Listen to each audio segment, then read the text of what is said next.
We've had centuries of men being told that, get on with it, man up, from probably our parents' generation, never talked about the problems. Men never opened up.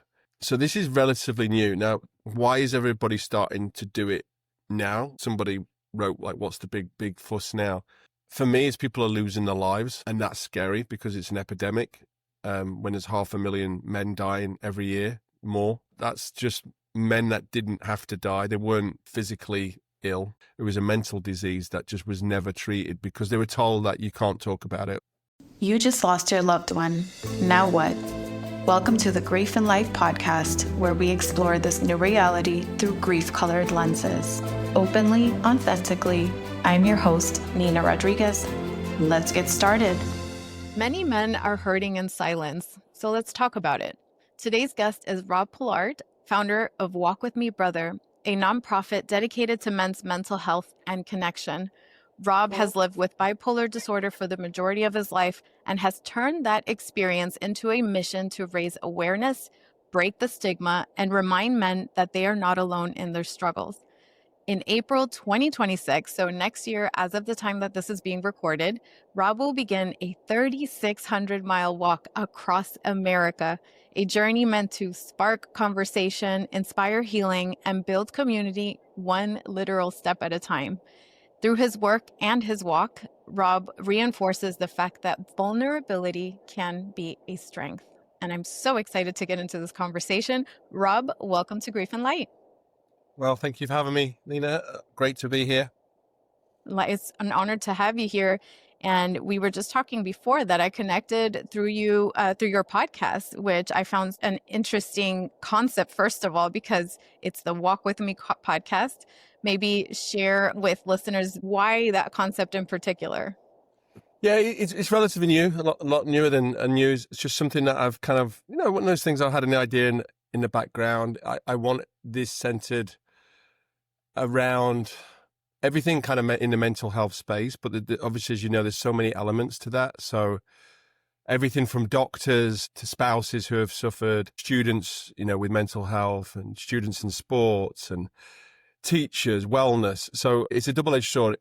Part of me is like trying to learn as well, as much information as I can from other people. And that's, I think, what my messaging is about. It's not always about talking about your problems, but it's also who's listening, and how we're listening. So there's that side of it. And then the other side of it is just opening up doors and conversations. So hopefully, when I've struggled years ago, and we're talking quite a while ago, there wasn't anything like this around. I mean, I grew up in England. If you had a problem, mental health problem, and you said you had a mental health problem, you would end up in like one flew in the cuckoo's nest, It was stigmatized. Yeah, 100%. Britain has always been light years behind that in that sense. It's moved on and it's evolved, and I think it's done. The last 10 years have been incredible. With unfortunately, it's been incredible because of how many people have suffered from it and how many lives have been lost through it. So what my messaging really is that we don't have to close the door. There are other doors that we can open. You can hit rock bottom and you can come back from this. You can come back from darkness. And I think hopefully I'm living proof of that. Absolutely. And thank you for sharing that. And so the audience gets to know a bit about you and who is Robb, aside that, you're originally from England, which I appreciate you sharing because it is true. There's a cultural component to how these conversations, how openly they're embraced or not, depending on the culture that you come from. But take us back to little Robb. Who was young Robb, and when did he realize that he was carrying something heavy that maybe others didn't quite see? It wasn't obvious to others. Little Robb was happy Robb. Like, little Robb was very confident Robb. I was a younger brother. I was always the more confident brother. My brother used to ask me to walk the local shop with him, which was literally 100 meters away. I was always very confident. I hit high school. I went through some hormonal changes, and you get kind of like name called and that kind of stuff. I can only speak kids in England, where I grew up, very working class England, and kids were really cruel. So bullying took effect. I don't necessarily think that was the start of my mental health issues. I think that stemmed a little bit later. I was badly beaten up when I was 15, 16 was kind of like the low. I think my body had changed hormonally as boys do. And a lot of the conversations I want to have today are with 16 to 25-year-olds. Those years can define you and break you as a young man. So I think there's something, until about 13, 14, I was a really happy kid. And then I went to high school. Our high school works a little bit differently in England. We don't have the middle school concept, but we never used to. It was kind of primary school and straight to high school. So you're in high school from 11 to 16. And then from 16, you have the option for A-levels or you go to college. So aside from the kind of the beatings and things like that, I definitely started to hear things in my head that I shouldn't hear, that I thought probably at the time was normal. There was a lot of screaming in my head. There was a lot of, and just stuff that you shouldn't kind of like go through as a 14, 15-year-old. And there was a lot of self-harm on my body. There was nobody I could speak to about it, because if you even approached a friend or anyone at school or a teacher, they would have sent you straight off. It wasn't a conversation I could have. I just kind of to deal with it. And at that time, 14, 15, I also started to experience with, alcohol. It was the easiest access for us. So just for fun. But once I started to get into that, it didn't mix very well. I was pretty good at sports, soccer, football, and then, athletics. But obviously you can't do both. Unfortunately, my way went the wayside. The wheels started to fall off a little bit. And that's interesting that you say that. I don't know if it has to do with hormones or changing schools or just the fact that, like you said, some kids can be really cruel and the whole bullying aspect of it. And we're going through changes we don't quite understand. So it's probably a combination of all of the above, to say the least. And also there was that culture, I would say like maybe 20 years ago, it's not as much today, where alcohol use is romanticized even prior to legal drinking age. So even in the movies and sitcoms and all these things, so it's somewhat accepted, or was.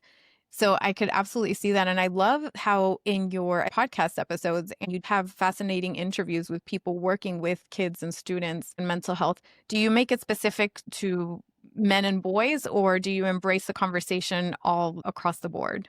I think it's all across the board. I mean, I can only relate, I think, as a boy. So, and I think part of my conversation is that, females have, exactly the same problems. As, I've got friends here who went through bullying in America. So I never just suggest it's boys.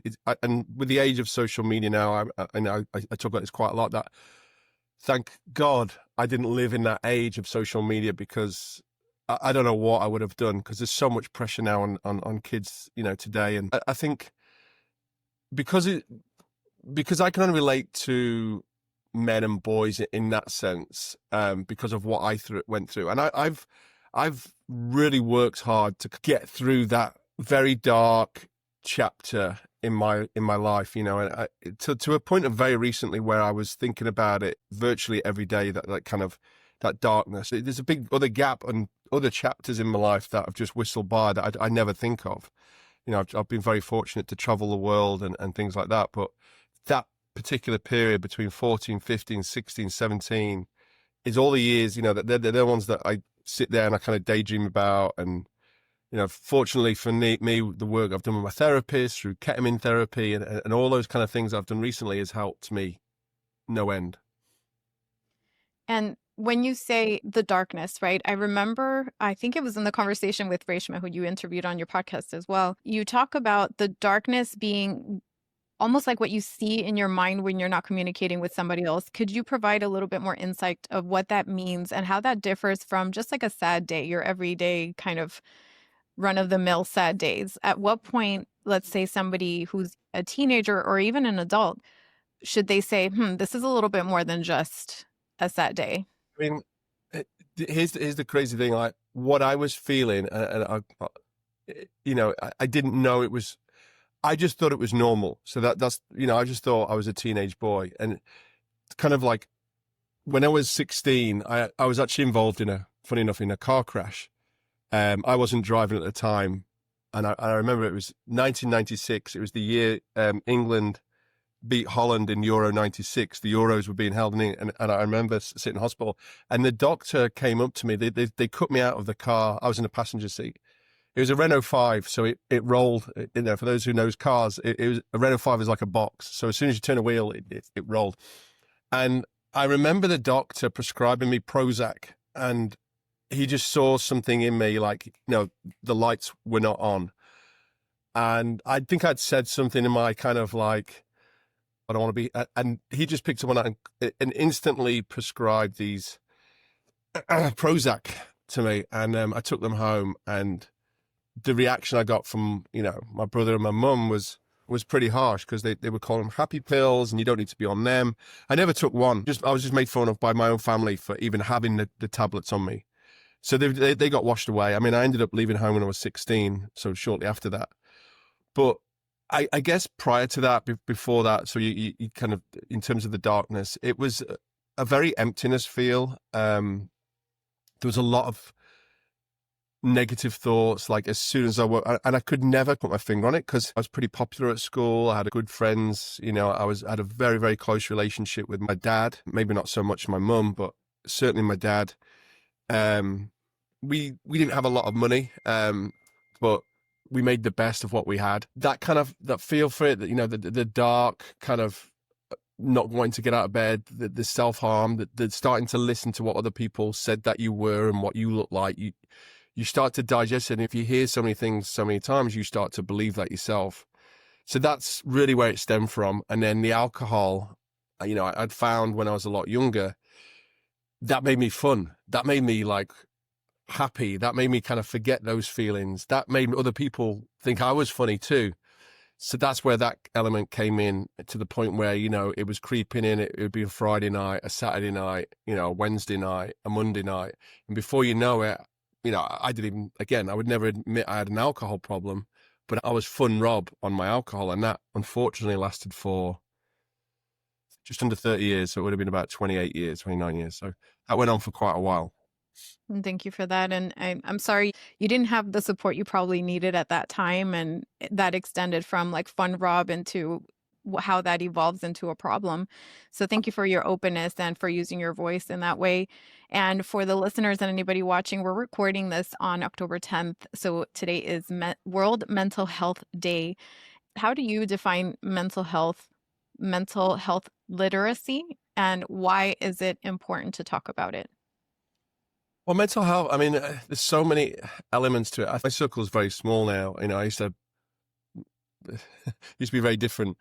But even then, like mental health, it's not just one component. There's a million things that exist of mental health. Like just even breaking down what is anxiety, and what I've learned anxiety is completely different to what you know. People just say, oh, he's got anxiety, oh, he's got ADHD. And we're quick to label anything with kind of like the generic tones of it. But mental health can affect everybody, and I'm sure it affects everybody. You know, from losing your job. You know, I just heard the other day that one of my friends had been, you know, laid off, and to losing somebody. So there's many elements of mental health, and I you know, I've had, the funny thing is, since I've started this, I've had probably for every 100 amazing, favorable, lovable comments, I get that one hater who is, you know, is in my DMs, you know, just hate, like, you shouldn't talk about this, you know, you're a pussy and all this. So, and that person's probably struggling too. So there's many elements, like what's World Mental Health Day. Unfortunately, for some people, it's pretty severe. And for some people, it might only touch them once or twice in a lifetime. But I do believe it will, you know, it will happen. And it's, I think if it was physical and visible, we would all do a lot more. But because you can't see it, people hide away about it, or they try and forget about it. Or it's a hard question to answer, like what is mental health? But it's as much as your physical. I posted this today. So if you break your arm, you're going to go and put it in a cast. If you get diabetes, you're going to go and hopefully get medication for it. Now, if you've got a mental health problem, you're just told to kind of like, okay, just talk about it or deal with it. It's a big open-ended conversation, but it's something that should be tackled from very early stages, from every stage. You know, if you're having a rough day, then talk to somebody about it. Talk to somebody you trust about it. Absolutely. And there was a guest on your podcast who mentioned how it's important to have mental health literacy, having the words, the common language for mental health, and how we don't quite have that as a society yet. Like you said, mental health gets lumped in with anxiety and ADHD and all these things. And it's just kind of like a buzzword that people sort of kind of know what it is, but sort of kind of don't at the same time. So it's like, what are we really talking about? And for example, the person who sent you that comment, or anybody who sends you like a mean comment, whenever I read those, I imagine that that person was never given the room to feel grief or the tools or the permission. And they probably have been like shamed and harassed their whole life. And then that kind of spills onto other people. Would you agree with that? And what's your take on those types of responses? 100%, 1,000,000%. And I feel from it, and that's exactly why unfortunately, there's people with large audiences on social media still to this day publicizing that men shouldn't talk, men shouldn't see therapists, men shouldn't be pussies. So, and that's hitting, unfortunately, an age group that is dear to me, which is that 16 to 25-year-olds. You're told to make loads of money, you're told to do it, but you need these gurus and these, I'm not even going to call them influencers. These are people with large mouths and large social media followings, and they're told to kind of like, you shouldn't. So you're fighting against this in a man's world, because you're told to go out, and if you don't have $1 in your bank by 20, years old now, you're a failure, and all this kind of stuff. So, and that's where social media's come in, and there's so much kind of pressure. We never had that kind of pressure. What I'm struggling with right now is getting the message to people where they are able to, men specifically, young men, even my generation and above, just to open up. Part of what I'm trying to do here is, number one, you need the resources. So not everybody has those resources. So that's my big fight here in America, is you've got to pay for it, or you've got to have insurance, which honestly disgusts me a little bit. So that's part of my fight, is opening up the door to those people who can't afford it, who can't have access. I'm very fortunate that I work, and I can go out and get the healthcare that I can. There's millions and millions and millions of people who can't do that. So that's one. The second thing is, some people just don't have anybody to talk to. And that's when I interviewed Ross, recently, as a wellness director. That's somebody that I think is, wow, he's an amazing job, because he's in a classroom with these kids every day. We need more of that. We need more Rosses in the world, in the classrooms, for sure. When we do reach out to somebody, and this is another pain point, when I've reached out in the past to people at breaking point, I've often got back like all their problems in return, or compared to such and such who he knew from years ago, who I don't really have a lot of problems compared to him. That's not the way to have a conversation. So sometimes with guys, all you need is just like those ones who are actually listening to you. So that's another thing that I'm trying to just change the way. It's not just changing the way we ask for help, it's changing the way we listen as well, because we can keep talking and talking and talking, like talk about it, open up, but who's listening? So who is actually listening to you? Because there's not many people who will actually sit there and say, I got you, because we're all focusing on our own problems, or a sibling, or partners or spouses. When you've got a friend who calls you at 10 p.m., and I've been prone to this years gone by, I've not answered it because I've got my own stuff going on, not to knowing that person who called me was in desperate need. So it's like, it's just as a society. So how are we trying to change culturally? So there's a couple of elements there, the access to it, the real professional help, which I always advise everybody to go and do, even friends, when they say, yeah, and I get people commenting me on Instagram, and I just say, hey, get professional help. That's what I did. So I can only practice what I preach. I went out and I saw therapists and psychiatrists and you name it.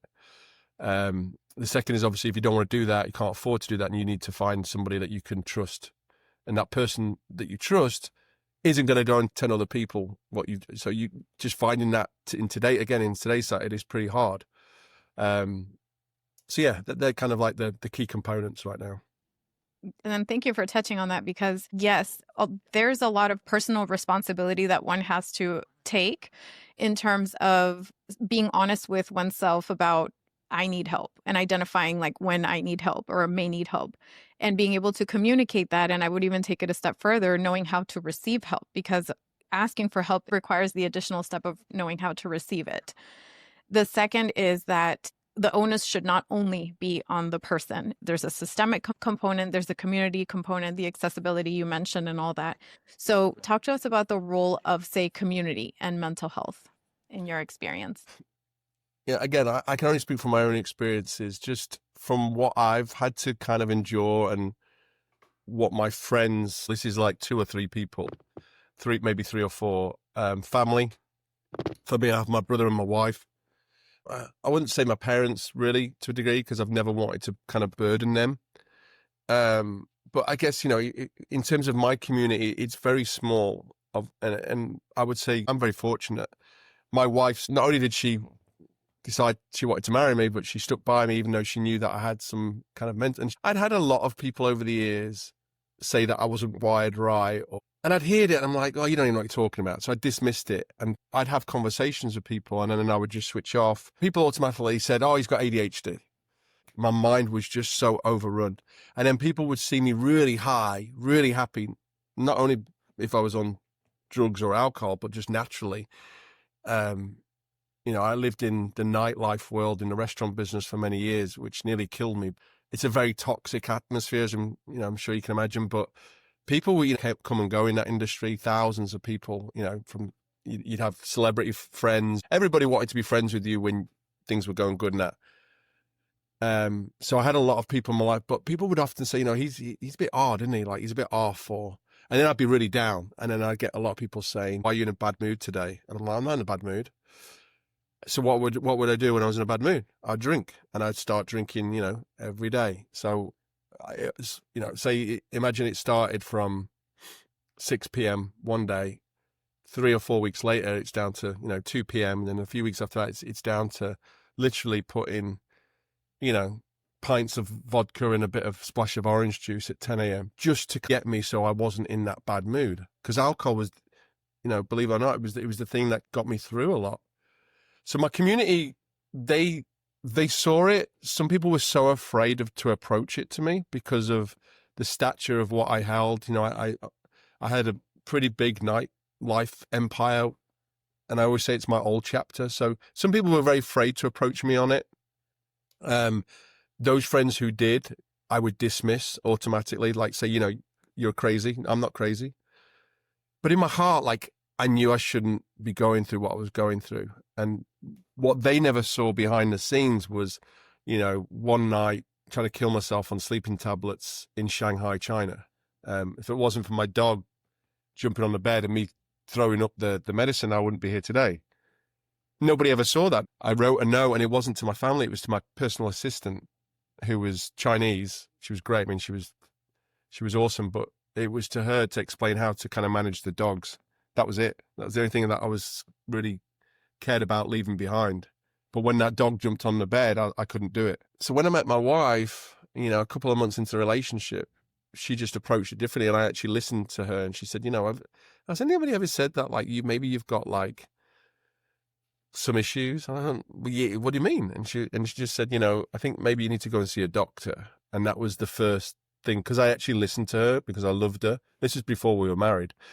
And yeah, I got misdiagnosed, like I said, straight away.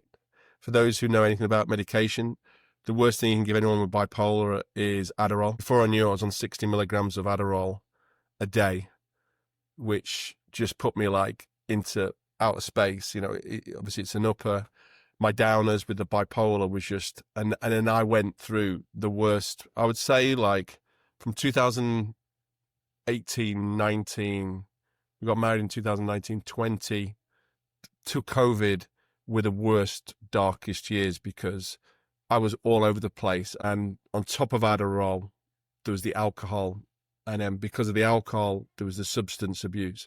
So I was getting through all these different layers just by chucking everything I could to be happy.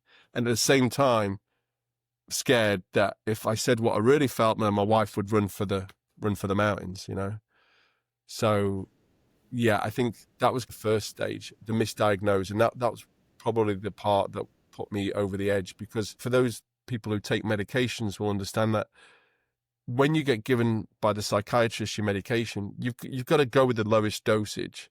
And then you've got to see how your body does. And then he'll slowly put it up. And then so it's a very frustrating 3 or 4 months because, unfortunately, there is no magic pill. Some of those pills have side effects on you. Some of those I put on significant weight gain, even though I was working out every day.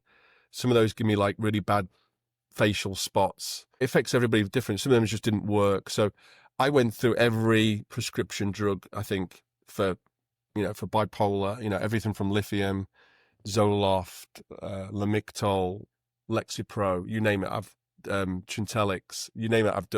I've had it. So my community has always been very small. It's been really my wife of recent years, but I think the burden that I've put on her over those years was just too heavy. And I guess it came to kind of a head probably about a year ago, to the point where our marriage was not doing great. And she just said, basically, you've got to do something. Like, I came up, the first 2 weeks I came off my medication, I was like, I wasn't on anything, but it was, imagine that I was on like the happiest pill you can ever imagine. I was flying because of my bipolar. And then I crashed, and then, then you go dark. So, yeah, but my community has always been very small, but I'm very fortunate I've had my wife who stood by me and helped me. Well, first of all, I'm glad you're with us, and I'm glad your dog managed to save things in the nick of time. And I'm sorry you were there in the first place, and that you felt that you needed to write that letter in the first place.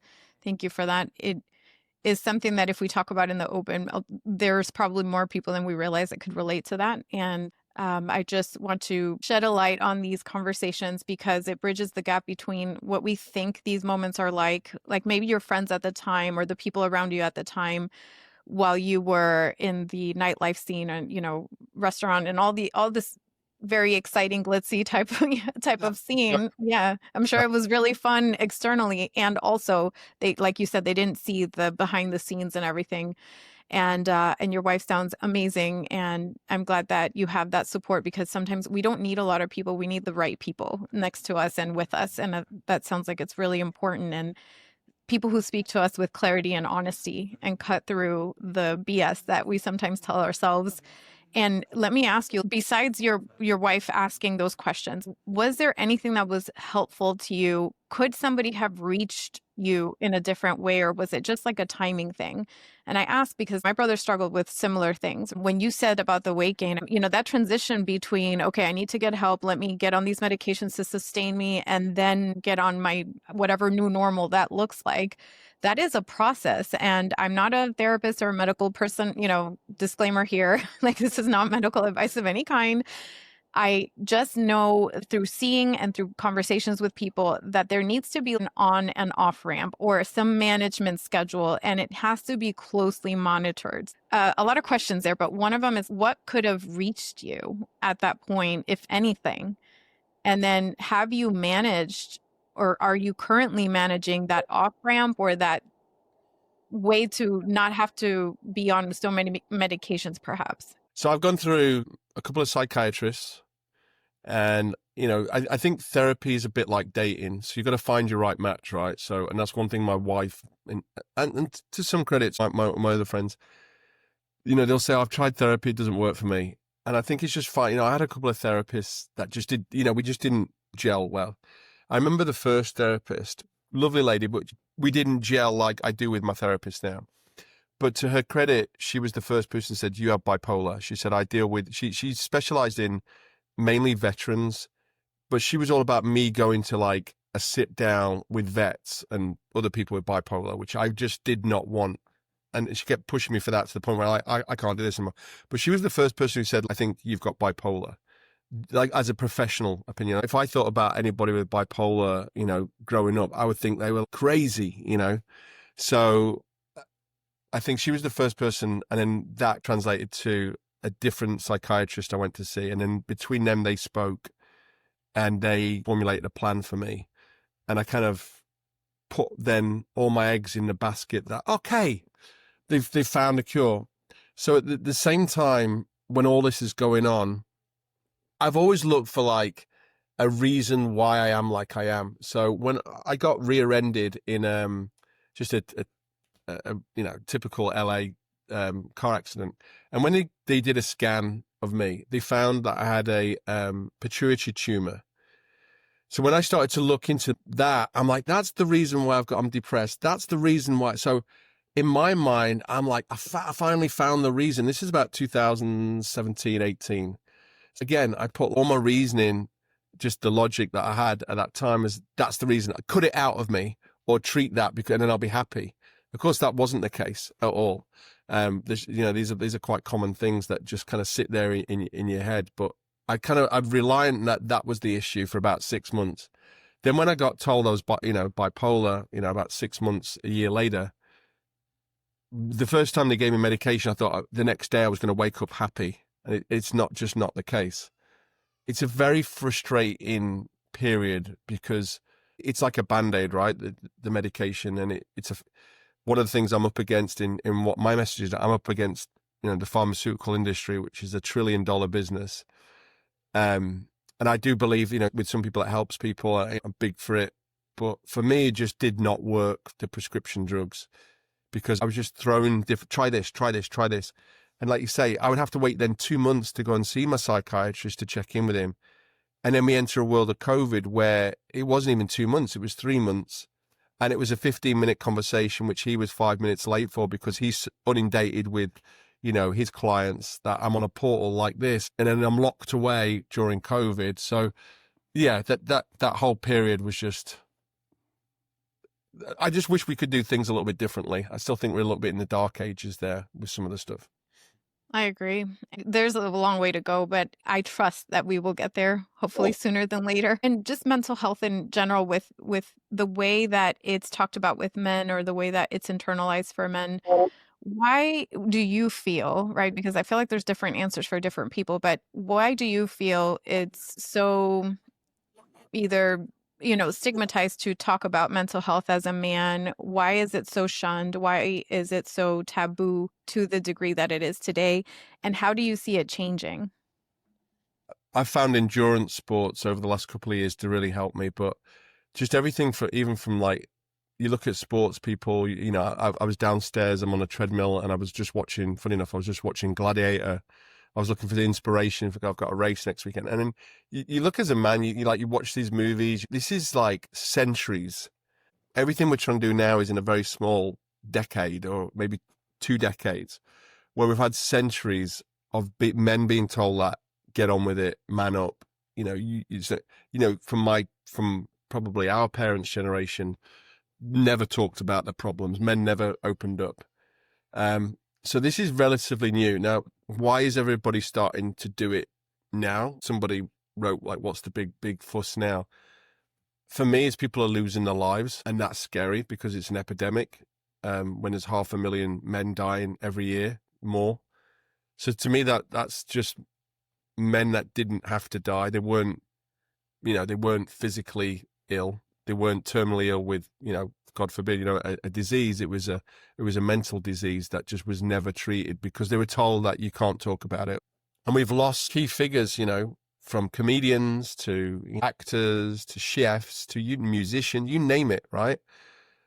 The real one that kind of hit me was Anthony Bourdain, because I was like, wow, he's just someone who never had a problem, like the coolest guy in the room. And then Robin Williams went, and that was kind of like the first time I started to open up to people, especially my wife and then my friends. And then, kind of my platform at the time was 2017, 18. And that was kind of like the first part. But then I had to go through hell again and not talk about it for a few years and just deal with it until recently. Unfortunately, I think we've had generations, centuries as men to be told. So this is all really new.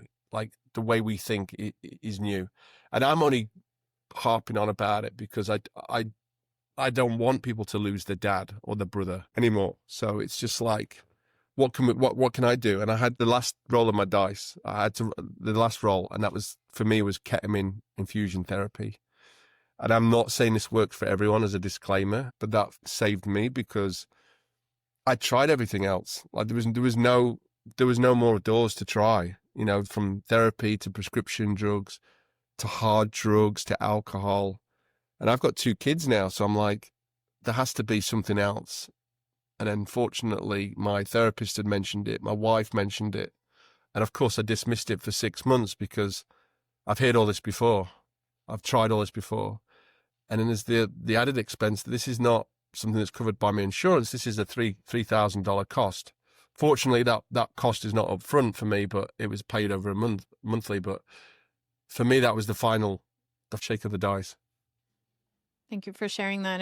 And for people who don't know what that is, just briefly touch on what exactly that is. And disclaimer, this is not an endorsement. Do your own research. It's not for everybody.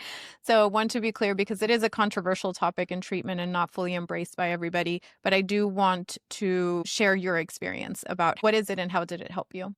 Everybody's different, right? I think what's revolutionary about this is the science behind it.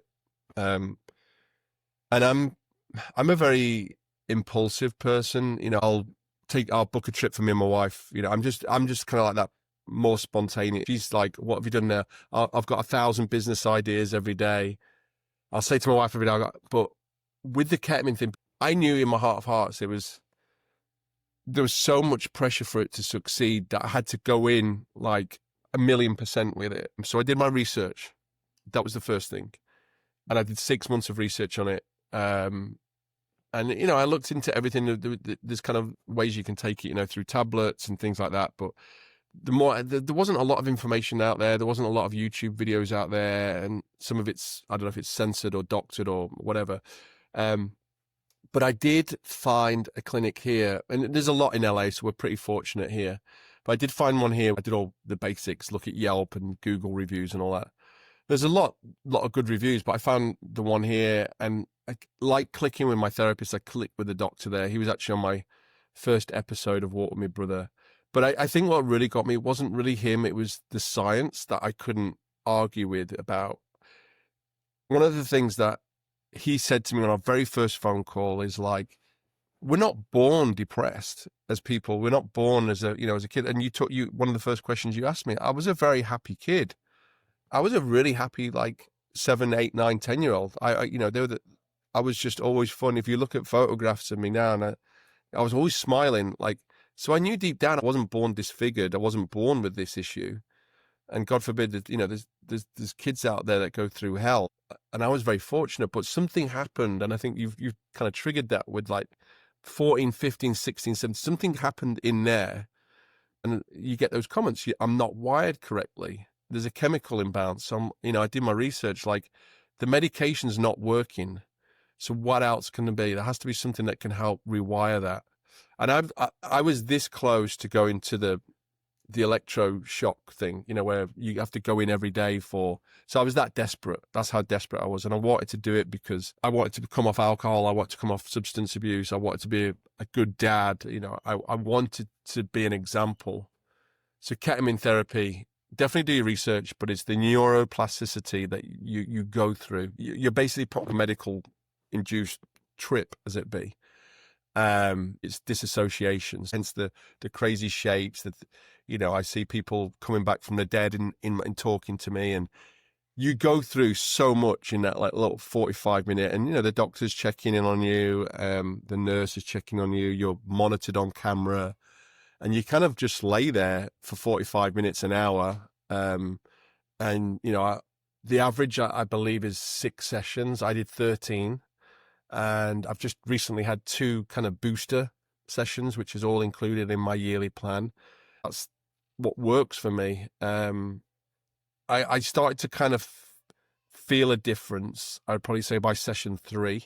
I didn't have that sense that I didn't want to get out of bed anymore. I didn't have the sick depression. I wasn't thinking about, like I said, those incidents that happened when I was 16, 17, 18, because we attacked my intentions, because it's like a part therapy to it. So as my doctor called it, basically those bad memories and all those kind of PTSD things that have happened in your life, they're still there in my head. Imagine like you've got a computer desktop and you've got all those bad memories.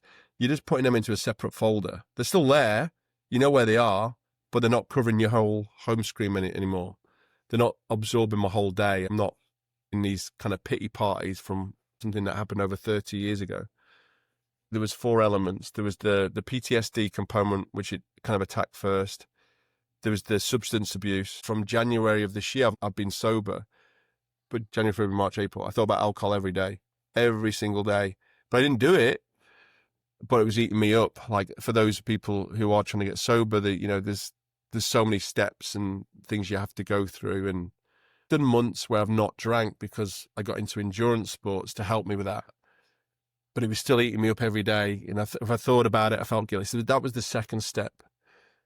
The third step for me was the depression, because of my dark depression. I didn't want to be depressed anymore. I didn't want to be 5 out of 10 anymore. I didn't want to be 3 out of 10 anymore. I know nobody's 10 out of 10 every day or 9 out of 10 every day, but I just didn't want to be every day 3 or 4 out of 10. So that was the third thing it attacked.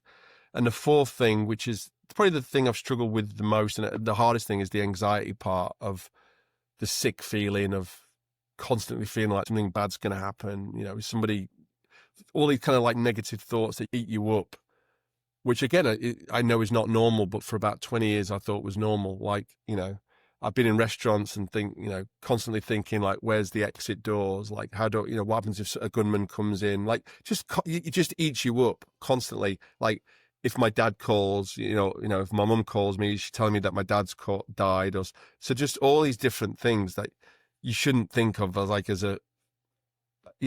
a normal thing. So just always thinking like these negative thoughts. So that was the fourth thing that it hit, which was the kind of the hardest part, was the anxiety part. And for me, anxiety was like feeling so sick, feeling so drained, not being able to sleep. And then that would then in turn trigger something within my bipolar. So that's been the hardest thing for me to hit. I wouldn't say it's cured, but it's 1,000,000% better than it was. Well, it sounds fascinating in that it addresses all of the different points. It's not just, you lay there for 45 minutes and that's the end of it. It's more comprehensive, it sounds like, a treatment plan or support that I'm glad worked. I guess the best example it would be, so if you imagine your brain full of like roads in your brain and you want to get a car from A to B, sometimes from A to B, there is something stopping that. So from A, it then has to take a different direction. So instead of it going a different direction, trying to fill the holes in or the potholes in on that, so that road then becomes open again. So if you look at your brain like that, there's millions and millions of kind of like roads in there. And I don't know, was it, through the hormonal change that I had, was it the beating that I got when I was 16, people were stamping on my head? Was it the years of bullying? Was it the years of substance abuse? That's my own fault. Like, and I'm sure that's not helped, but something within there, I had probably hundreds and thousands of potholes in my head where those wires were not working correctly. So what the neuroplasticity has done is being able to reintroduce those roads again. And one of the things I said to the doctor is like, what happens now? Like, what do I do now? And he went, go and live your life. Like, nothing, just, this is it, So I'm like, this is too good to be true. But, every 2 or 3 months, I've got to go back for boosters. It's not like a one and done. And I know that. And I'll be honest with you, it's not a very pleasant experience. So I want to have the misconception when people think of ketamine, they think of like the disco ketamine. It's not a pleasant experience for me. There's some very dark things that you go through on those trips. And it's very hard to explain. For me, it was like being on a roller coaster. There's a lot of shapes. You get buried alive. There's a lot of negativity, but you've just got to get through that. And that 45 minutes can sometimes feel like 45 years, like 1,000 years. You're locked away. So it's not, it's not a pleasant experience to go and get a free ketamine session at all. I used to dread going through some of the sessions. Some of the sessions towards the end were a lot brighter and colorful, but those early ones were like pretty dark. And I used to dread going in. I was having to go in twice a week. I'd go in like 4:30 till 6-ish. Yeah, I think it was every Monday and Thursday, because you're supposed to do it every 3 days.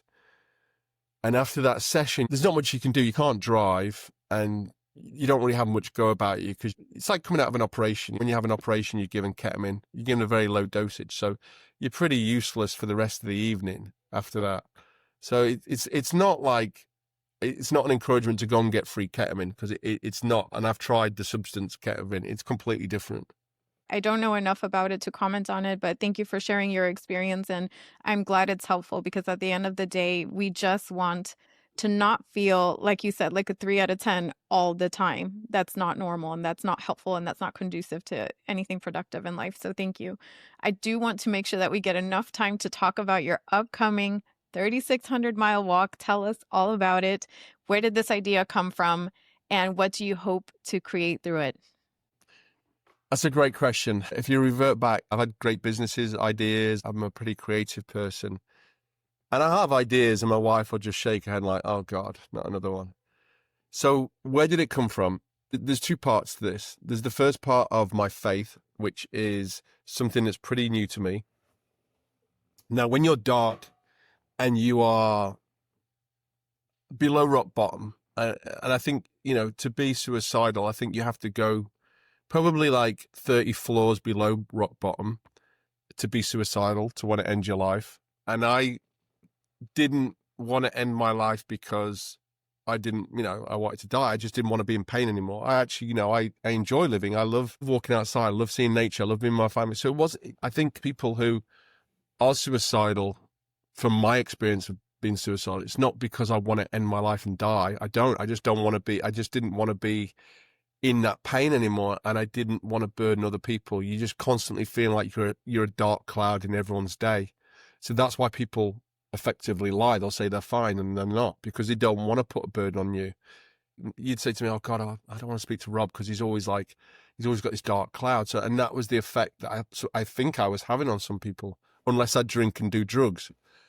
You drink and do drugs, you have this guilt and shame that you carry with you, which makes it even worse. You just become so much hatred and self-loathe. So, and you couldn't go on. So for the first time in my life, I think since my nana died, I prayed, and I prayed for days, and I prayed for nights, and I prayed, just not really asking for anything. I didn't even believe that, I am a Christian, but, I wasn't somebody who read the Bible or probably like full proper Christian, but I did pray, and I didn't have anything else. I sat in my bathroom and I prayed and prayed.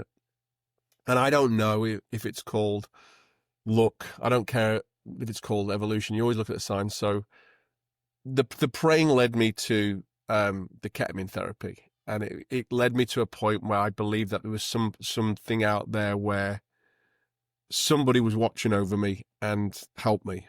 So I did the therapy. I don't know. My wife had mentioned it, as I said. My therapist had mentioned, but there was something bigger than that inside me that had led me to that. Go and try the ketamine therapy. That had led me to do that. And I believe, like, through my praying and through asking for help and just leading me there. Anyway, so we went through the ketamine therapy. I did my first session of ketamine therapy. I visualized myself and I was running. I do endurance sports, and I felt that a letter that I'd wrote to my family prior to my ketamine therapy, of me becoming open and clean with everything that had gone on. I admitted I was an alcoholic. I admitted I had mental health problems. And I thought that me doing some of these endurance sports would make me feel proud. So, like, hearing the words, "You're an Ironman," you know what I thought? I thought, it's all right. So what? It didn't do nothing for me. So there's that element as well. Like, I wanted to do something where it was way bigger than me, that I could actually feel proud of myself. So during this first ketamine therapy, I just saw myself running. And people always say, well, I like Forrest Gump. And I went, no, it's like a bit different to that. I was definitely running, and I've always had this goal and dream of seeing America. So I came out of the first therapy and I thought, well, how many people have run across America? And that was the first question I had. There's like a 15-minute space when you're coming round after the ketamine therapy. You don't remember what you are disassociated with during that infusion. So you have about, like I said, 45 minutes where you're just seeing all these different clouds and colors. You don't remember. It's like a dream. You don't remember all of it. But the first thing I asked myself is, how many people have ever run across America? So when I got home, because my doctor said to me, have you had any amazing, epiphanies? And I just said no. So I got home, and that night I searched for how many people had ran across America. There was less than 300. And I was like, they hit me. Okay, I'm going to run across America. I'm 6'3", I'm 220 pounds. So I'm not an ultra marathon elite runner. I'm not a very good runner. I hate running. I suck at running, but it's something that I do every day now. And I thought, well, if I can do that, I had one pitch to my wife, like with this idea. So a couple of days, maybe 2 days later, maybe after my second session of therapy, it was even a better idea than it was on the first day. And I knew I had one pitch, one time to hit my wife for this idea. So I thought about all the cons, you're going to be away from the family. What about your business? How can you do? So all these kind of like questions I had to have an answer for, right? So I hit with my wife and I said, I need to do this.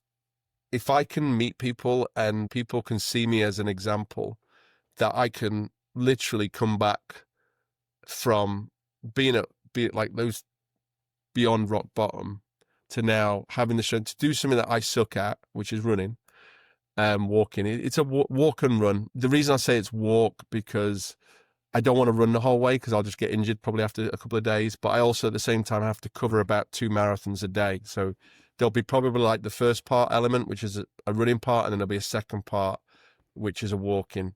There's also the northern panhandle of Texas, which is going to be probably the most boring bit, which will be a lot of running during that part. But then I go into Oklahoma, which hopefully I'm going to walk through a lot of towns, so it'll be a lot of walking with people. The goal is to encourage people to come out. When I've been very, very depressed, I've always locked myself at home in a room on social media, and that's probably the worst thing you can do. What I found for me, again, works is being outside, even if it's just to the end of the road to walk the dogs. That 10 minutes, it's like, oh, come back in, you feel a bit better.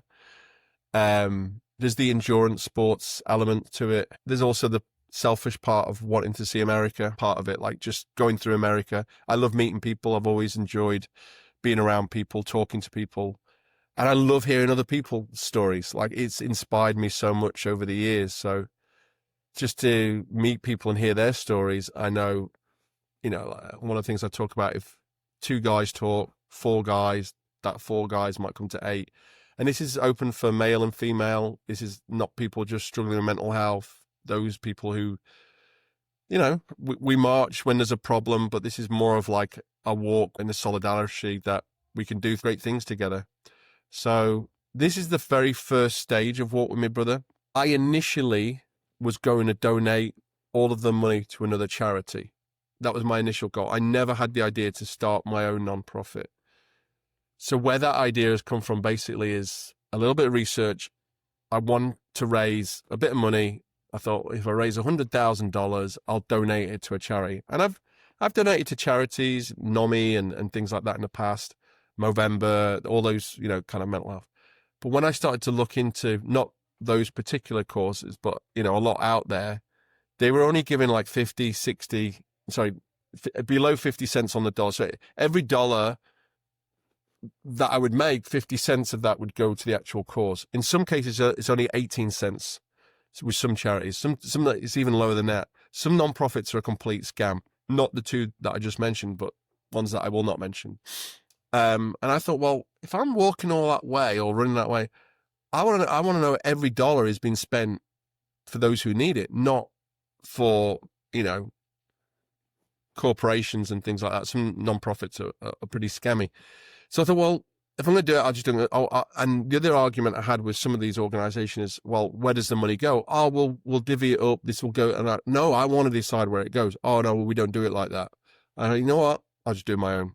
And that's where my own idea came through. So this is phase 1. The phase 1 is really the community building, the brand awareness. I run a social media agency, so I'm very fortunate that I have, a team of editors and designers and ad managers. So we do this on a daily basis for other people. So I'm like, well, if I can get 1 million views talking about mental health, this is completely different than getting 1 million views for a e-commerce product or a plastic surgeon. So I thought, well, let's put that to one stage as well. So we've got a team of super creative people. I know content's king on social media. We're going to be documenting the whole journey. So this is phase 1. The phase 2 comes in probably after the walk, is where we're starting to really make the difference, is where we're going to build out that portal of therapists, psychiatrists, doctors, and hopefully have a portal of resources where we're going to obviously allocate to people when they need it. They're going to be able to get that help. I believe in my heart of hearts that doctors, psychiatrists, therapists do what they do because they love what they do and they want to help people. They don't do it for the money. Some of them minority of them might do it for the money, but what we're going to be doing is not asking them for money, but asking them for their time, 10 hours a week, 10 hours a month, 5 hours a month. So hopefully we'll build a big portal there. There's the other component messaging is get outside, get exercise, go for a walk. So what bigger way, can we do that? And then the third element is obviously we're looking to definitely just make a little bit of a change, across the way. I'll be speaking in high schools. As you know, what I mentioned today is, that 15, 16, 17, 18-year-old is very dear to me. So addressing high school students along the way, letting them know that they're going to go through it over the years, that they don't have to give up and there is other ways out, and addressing, what is, like we've talked about, what is mental health. So making them more aware of it. And hopefully they'll see me, and maybe it's not me speaking in the classroom. Maybe it's them walking with me for a mile just near the school or something like that.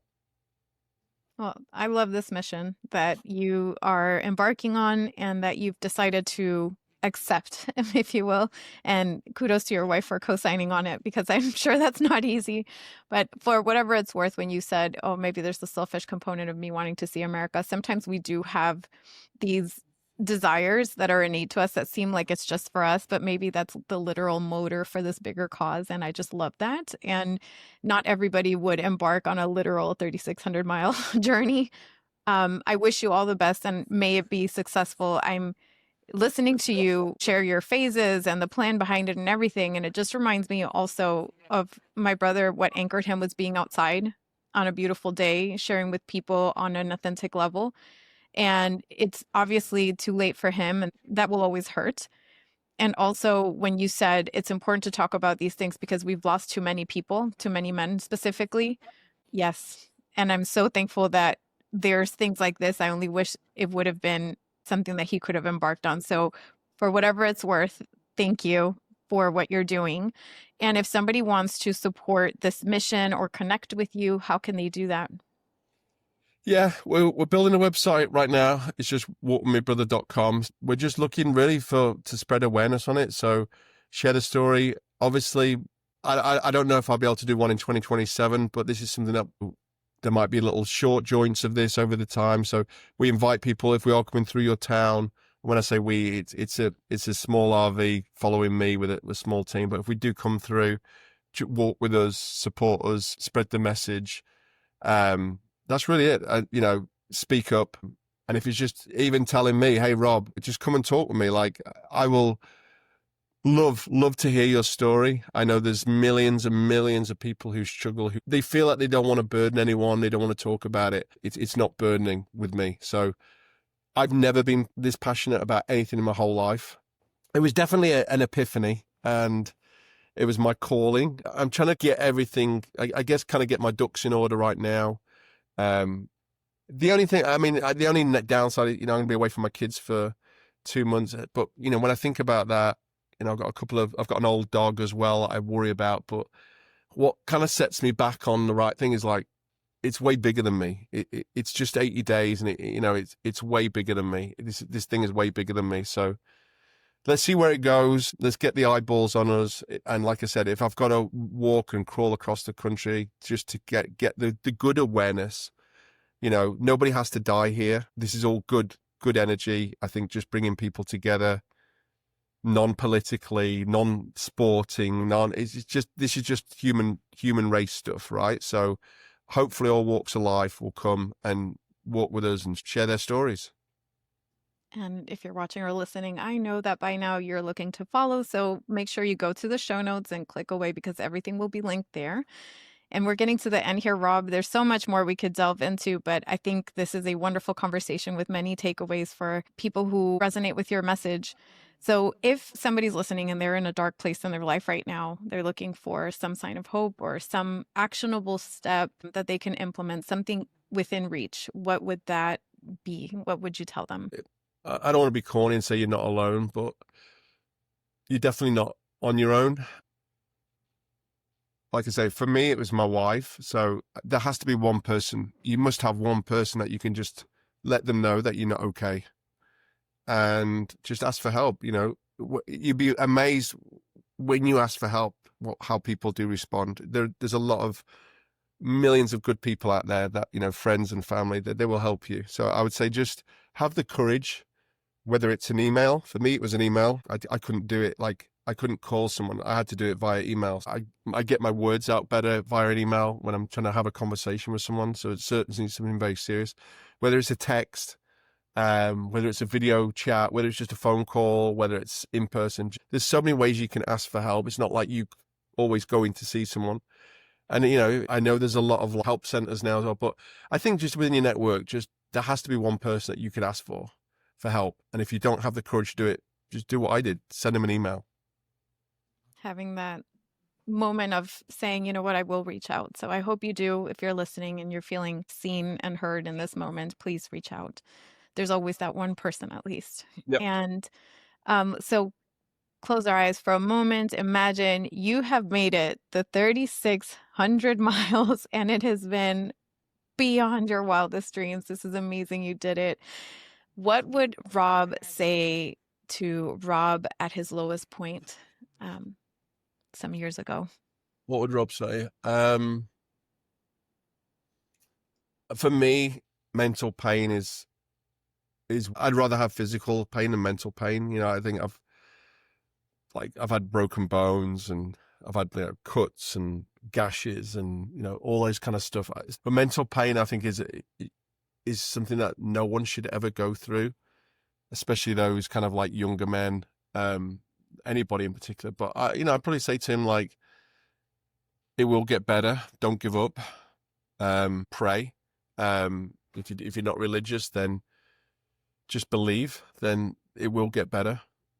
I promise you it will. There is another way out. That's what I'd say to Robb. I'd say, Robb, there's another way out. You know, there's another way out. Don't kill yourself. Don't abuse yourself. Don't put yourself through that. And I'd actually say that you're okay. All those names that you've called yourself is not true. It's just your mind. You're actually quite a good dude. And I'd probably say that, you know, there is another way. There is another way. Yep. Is there something that you would like to say that maybe we didn't touch on? Any last message for our audience? I think hopefully anyone watching this, you know, like I say, I'm a big, white, muscular guy coming, you know, talking about this. So I think if I could do it, you know, anybody can talk about it. No problem. You know, if you're struggling mentally, then certainly ask for help. There's doors always there open. My biggest thing is, like, just don't choose the wrong door. Please think about it. The other thing is, you know, I think I've got a pretty addictive personality in that sense. The addiction part. So I've become now addicted into, like I said, endurance sports, which is a good thing. So funnel your energy outside anything that's bad happening in your life. There is, you know, put it in other ways, put that addiction to use in other ways. And, you know, I'm like, now, like I said, I'm not a runner. I'm to put in the work. I'm doing currently about 80 miles a week. After my race next weekend, I'm doing the Ironman race. That will go into like 100-mile weeks and a bit more. So I have no idea how I'm going to do right now, how I'm going to run 40 to 50 miles a day. I have no clue. But then I think like 3 years ago, I couldn't run 2 miles. So I couldn't swim. And now next weekend I'm competing in Ironman California. But, you know, it's amazing what you can do, what your body can do, and what your mind can do when it's positive. That's beautiful. And I wish you all the luck next week and also next year. I will be following, and I am excited for what you're building and what is going to come out of it. Predictable and unpredictable. I think it's all magical either way. So, Robb, thank you. It has been an absolute honor. Thank you for what you're doing, and thank you for being you. We'll have to have another chat when I'm on the road next year. Absolutely. Right, absolutely. Part 2. Stay tuned for part 2. That's it for today's episode. Be sure to subscribe to the Grief and Light podcast. I'd also love to connect with you and hear your thoughts and your stories. Feel free to share them with me via my Instagram page at Grief and Light, or you can also visit griefandlight.com for more information and updates. Thank you so much for being here, for being you, and always remember, you are not alone.